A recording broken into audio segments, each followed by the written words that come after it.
Here I am to worship, here I am to bow down, here I am to say that you're my God. You're altogether lovely, altogether worthy. 벌써 12월 20일입니다. 2021년 한 해도 이제 한 10여일밖에 남지 않았습니다.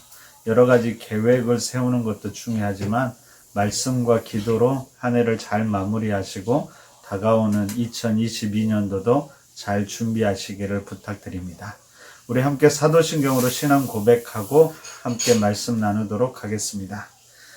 전능하사 천지를 만드신 하나님 아버지를 내가 믿사오며 그 외아들 우리 주 예수 그리스도를 믿사오니 이는 성령으로 잉태하사 동정녀 마리아에게서 나시고 본디오 빌라도에게 고난을 받으사 십자가에 못 박혀 죽으시고 장사한 지 사흘 만에 죽은 자 가운데서 다시 살아나시며 하늘에 오르사 전능하신 하나님 우편에 앉아 계시다가 죄로서 산 자와 죽은 자를 심판하러 오시리라. 성령을 믿사오며 거룩한 공회와 성도가 서로 교통하는 것과 죄를 사하여 주시는 것과 몸이 다시 사는 것과 영원히 사는 것을 믿사옵나이다. 아멘. 하나님 말씀은 욥기 37장 14절부터 24절까지입니다. 제가 읽어드리도록 하겠습니다. 욥이여 이것을 듣고 가만히 서서 하나님의 오묘한 일을 깨달으라. 하나님이 이런 것들에 명령하셔서 그 구름의 번개로 번쩍거리게 하시는 것을 그대가 아느냐. 그대는 겹겹이 쌓인 구름과 완전한 지식의 경이로움을 아느냐. 땅이 고요할 때의 남풍으로 말미암아 그대의 의복이 따뜻한 까닭을 그대가 아느냐. 그대는 그를 도와 구름장들을 두들겨 넓게 만들어 녹여 부어 만든 거울같이 단단하게 할 수 있겠느냐. 우리가 그에게 할 말을 그대는 우리에게 가르치라. 우리는 아두나야 아뢰지 못하겠노라. 내가 말하고 싶은 것을 어찌 그에게 고할 수 있으랴. 삼켜지기를 바랄 자가 어디 있으랴. 그런즉 바람이 불어 하늘이 말끔하게 되었을 때 그 밝은 빛을 아무도 볼 수 없느니라. 북쪽에서는 황금 같은 빛이 나오고 하나님께는 두려운 위엄이 있느니라. 전능자를 우리가 찾을 수 없나니 그는 권능이 지극히 크사 정의나 무한한 공의를 굽히지 아니하심이니라. 그러므로 사람들을 그를 경외하고 그는 스스로 지혜롭다 하는 모든 자를 무시하시느니라. 아멘. 자, 오늘 본문은 36장부터 이어지는 엘리후의 마지막 변론입니다. 그 변론의 핵심은 하나님의 무한한 지혜입니다. 그 무한한 지혜에 비해 우리 인간이 얼마나 연약하고 무능한지를 말하면서 우리는 겸손히 항복할 수밖에 없는 존재라는 것을 말하고 있습니다. 특별히 엘리후가 14절에서 이렇게 이야기합니다. 자, 욥이여 이것을 듣고 가만히 서서 하나님의 오묘한 일을 깨달으라.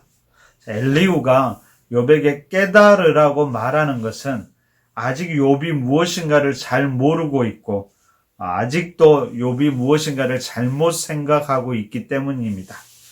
자, 엘리후는 욥에게 계속해서 그래서 아느냐 할 수 있느냐라고 묻습니다. 결국 이런 물음을 통해서 엘리후는 욥이 그리고 우리 인간이 얼마나 무능하고 미련한 존재인지를 깨닫기를 바라고 있는 것입니다. 우리 모두가 모든 것을 다 알고 할 수 있을 것 같지만은 실상은 그렇지 않다는 사실을 알아야 합니다. 우리는 아니라고 말하지만 모든 문제를 우리 스스로 해결하려고 본다면 우리가 우리 스스로 어떻게 생각하고 있는지를 다시 한번 돌아보아야 할 것입니다. 여러분, 반면에 우리는 그렇게 연약하지만 하나님은 어떠실까요? 23절에서 엘리후가 이렇게 이야기합니다.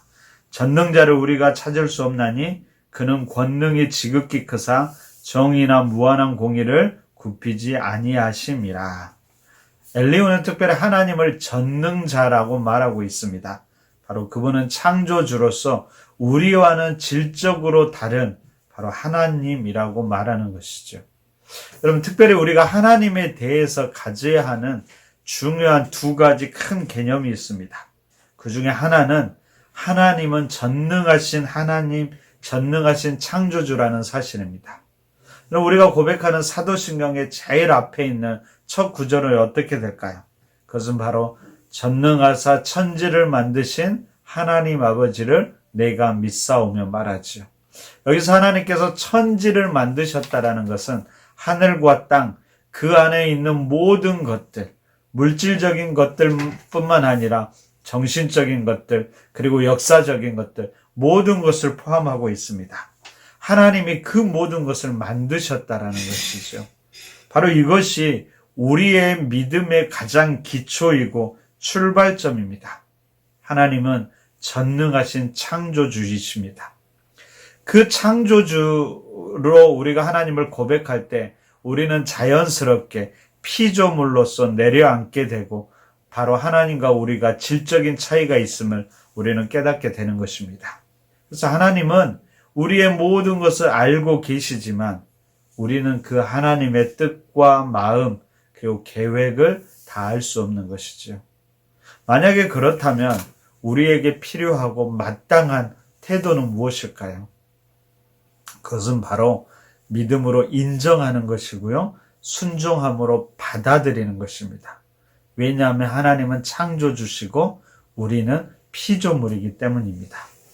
여러분, 이것은 단순히 하나님이 이 세상을 창조했다는 것에 국한되지 않습니다. 이 땅을 보존하고 유지하는 것도, 그리고 마지막 때의 구원을 이루는 것도, 이 모든 것이 전적으로 하나님의 주권임을 인정할 수 있어야 합니다. 심지어 내 삶 가운데 일어나는 모든 일조차도 우리는 하나님의 주권으로 인정하고 받아들일 수 있어야 할 것입니다. 이 사실이 때로는 우리에게 어려움으로 다가올 수도 있지만 어쨌든 우리 하나님과 우리의 가장 기본적인 관계는 창조주이고 우리는 피조물임을 잊지 마시기 바랍니다. 그런데 하나님이 이런 속성만 있는 것이 아닙니다. 하나님은 또 다른 면이 있는데 그것은 바로 그분이 우리의 아버지가 되어주신다는 것이지요. 우리가 하나님을 여러분 아버지라고 고백할 때 가장 강조되는 속성은 무엇일까요? 그것은 바로 우리를 향한 사랑과 희생 그리고 우리를 보호하시는 바로 그런 개념입니다. 우리의 아버지가 우리를 사랑하시고 우리를 보호하시고 우리를 지키시고 우리를 위해서 기꺼이 희생하신다는 그 사실이 오늘 우리를 이 땅을 살아가는 우리들에게 얼마나 큰 힘이 되는지 모릅니다. 때로는 힘들고 어려울 때라도 우리가 결코 무너지거나 넘어지지 않는 것은 바로 우리의 아버지 되신 그 하나님 때문입니다. 근데 여러분, 우리가 여기에서 중요하게 생각할 것이 하나 더 있는데, 하나님이 우리의 아버지 되신 것은 그냥 이루어지지 않았다는 것입니다. 여기에는 반드시 예수 그리스도가 존재합니다. 예수 그리스도를 통해 예수 그리스도를 믿을 때 하나님이 우리의 아버지가 되는 거죠. 여러분, 다른 길은 없습니다. 오직 예수 그리스도입니다. 자, 이처럼 하나님이 우리의 창조주가 되시고 우리의 아버지가 되신다는 이 두 가지 개념이 우리에게 균형 있게 다가와야 합니다. 그때 우리의 신앙은 균형을 이룰 수 있습니다. 이 두 개의 균형이 아니라 어느 하나만 강조하다 보면 우리의 신앙은 왜곡될 여지가 참 많이 있다라는 것입니다. 항상 하나님의 창조주 되심, 우리의 아버지 되심, 이 두 가지를 꼭 기억하시기를 바랍니다. 여러분, 이번 주는 우리가 성탄 주간으로 보내고 있습니다. 이 땅에 오신 예수님을 이제 우리가 만나게 되는 것이죠. 근데 무엇보다도 풍성한 우리의 시간들로 감사가 넘쳐야 할 것 같은데 저만 그런지 모르겠습니다. 요즘 왠지 마음이 허전하기도 하고요. 좀 정신 없는 것 같기도 합니다. 자, 왜 그럴까 한번 이렇게 생각해 봤는데요. 자꾸 예수님을 더 많이 생각하고 더 많이 묵상해야 되는데 자꾸 다른 것들, 예를 들면 코로나를 더 많이 생각하는 것 같고요. 그다음에 요즘 한참 시끄러운 정치도 더 많이 생각하는 것 같고요. 그런 생각들 때문에 오히려 내 마음이, 내 생각과 삶이 더 허전한 것은 아닌지 다시 한번 생각해 보았습니다. 여러분, 다시 한번 우리의 관심과 초점을 예수님께 돌릴 수 있기를 바랍니다. 여러분, 하나님은 내게 3등이라는 시가 있는데요. 예전에도 한번 제가 읽었던 시인데 다시금 보면서 자꾸 읽고 그러면서 하나님에 대해서 더 많이 생각해야겠다라는 결단을 하고 합니다. 제가 한번 읽어드리도록 하겠습니다. 자, 1등은 하고 싶은 일, 2등은 해야 하는 일, 3등은 하나님을 만나는 일. 하고 싶은 일을 다 하고 해야 하는 일도 다 마치고 그 후에 여유가 있으면 하나님을 만납니다. 내게 하나님은 3등입니다. 어려운 일이 생길 때도 하나님은 3등입니다.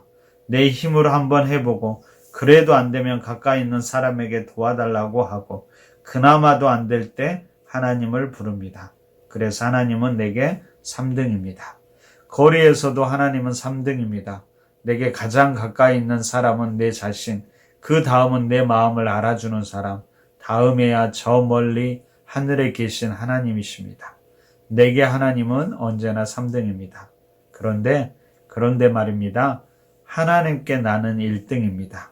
무슨 일이 있어도 내가 부르기만 하면 1등으로 도와주십니다. 내가 괴로워할 때는 만사를 제쳐두고 달려오십니다. 아무도 내 곁에 없다 생각될 때 홀로 내 곁에 오셔서 나를 위로해 주십니다. 나는 하나님께 언제나 1등입니다. 나도 하나님을 1등으로 생각했으면 좋겠습니다. 만사를 제쳐놓고 만나고 작은 고비 때마다 손을 꼭 붙잡는 내게 1등으로 가까이 계신 하나님이셨으면 좋겠습니다. 내게 1등이신 하나님을 나도 1등으로 모시고 싶습니다. 그렇습니다. 여러분, 하나님은 전능하신 하나님이시지만 우리의 아버지 되심을 기억하십시오. 그 하나님이 우리를 1등으로 생각하고 계십니다. 그리고 우리도 그 하나님을 1등으로 생각할 수 있었으면 좋겠습니다. 여러분, 이번 한 주라도 예수님 더 많이 생각하시고요. 예수님께 더 집중하시고요. 예수님과 더 동행하는 한 주가 되시길 바랍니다. 그리고 예수님과 멋지게 동행하는 여러분의 삶이 되시기를 간절히 바랍니다. 자, 함께 기도하겠습니다. 특별히 오늘은 우리의 마음과 생각이 예수님으로 가득 찰 수 있도록 기도하십시오. 그리고 내가 속해 있는 것, 우리의 가정, 직장, 교회도 예수님 이야기로 가득할 수 있도록 기도하시기 바랍니다. 그리고 무엇보다도 여러분, 한 해를 다시 한번 되돌아보면서 아직 응답받지 않는 기도 제목이 있다면 다시 한번 오늘 우리가 함께 나눈 전능하신 하나님, 우리의 아버지가 되신 그 하나님을 붙잡고 의지하면서 다시 한번 기도하시기 바랍니다. 하나님, 이거 꼭 응답해 주십시오라는 그 기도 제목 가지고 한 번 더 기도하십시오. 그런 기도 제목 가지고 함께 기도하도록 하겠습니다. 기도합니다.